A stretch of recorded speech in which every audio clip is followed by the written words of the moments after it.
பள்ளிக்கட்டு சபரிமலைக்கு கல்லும் முள்ளும் காலிக்கு மெத்தை சுவாமியே ஐயப்போ ஐயப்போ சுவாமியே.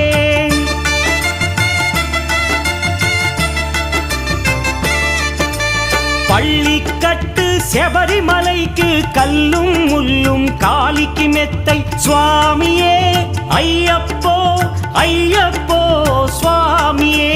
నెయ్యాభిషేకం చేయండి హారతులిచ్చి కొలవండి ఇరుముడి స్వామికి భక్తిగా ఇచ్చి వేదన తీరగ వేడండి అయ్యప్పను కని పిలవండి స్వామియే అయ్యప్పో అయ్యప్పో స్వామి.